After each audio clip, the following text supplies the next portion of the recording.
দেখতে দেখতে Durga Puja weight loss সিরিজের আজকে হলো ডে 9। সৃজা গতকালকের ভিডিওতে মিক্সড ডাল চিলার রেসিপিটা জানতে চেয়েছিল, তো ওটাই আজকে শেয়ার করছি তোমাদের সাথে। আমি 3টে ডাল ইউজ করেছি এখানে, মুগ ডাল, মসুর ডাল আর গ্রিন মুগ। তো ওটার সাথে আমি আদা আর কাঁচা লঙ্কা দিয়ে একটা পেস্ট বানিয়ে নিয়েছি। তোমরা যদি ডালের ঝামেলা না করতে চাও তাহলে বেসন দিয়েও সেম প্রসেসে চিলাটা বানিয়ে নিতে পারো। গাজর, ক্যাপসিকাম, পেঁয়াজ কুচি, হলুদ গুঁড়ো আর নুন অ্যাড করেছি। আর তারপর একটুখানি ঘি প্যানের মধ্যে দিয়ে অমলেট যেভাবে বানানো হয় ঠিক সেইভাবেই চিড়াগুলোকে বানিয়ে নিতে হবে। খেতে এতটাই ইয়াম্মি হয়, তোমরা যারা কখনো খাওনি তারা এর স্বাদ বুঝতেই পারবে না।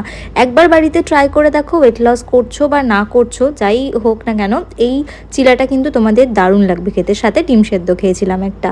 আর আজকে আমার লাঞ্চের মেনু দেখো, এত কিছু খেয়েও কিন্তু ওয়েট লস করা যায়। হ্যাঁ, তোমরা যদি একটু মেপে খাও তাহলে কিন্তু এত কিছু খেয়েও ওয়েট লস হয়। আমি এখানে 100 গ্রাম ভাত খেয়েছিলাম, ডাল, মাছ ভাজা, তার সাথে ছিল পেঁপে সেদ্ধ। আর তারপরে তো আমার গ্রসারিগুলো আমি অর্ডার করেছিলাম, জিওমার্ট থেকে অর্ডার করে দিই। আর তোমরা অনেকেই না এই রাগি আটা সম্পর্কে জানতে চাইছো, তো ভাবলাম তোমাদের সাথে একটু শেয়ার করে দিই। অর্গ্যানিক তত্ত্ব আর যে অর্গ্যানিক রাগি ফ্লোরটা, এটা জিওমার্টে তোমরা অ্যাভেলেবেল পেয়ে যাবে। আমন্ড এখানে 500 গ্রাম নিয়ে নিয়েছি। আমরা যেহেতু রোজ মা আর আমি দুজনই আমন্ডস খাই, তো এটা আমাদের খুবই প্রয়োজন হয়। আর তারপরে স্ন্যাক্সে মা আমাকে দিয়েছিল মৌসম্বি। আজকে না মোমো খাওয়ার ভীষণ ক্রেভিংস হচ্ছিল, তো আমি রাগির আটা দিয়ে আজকে মোমো বানিয়েছি।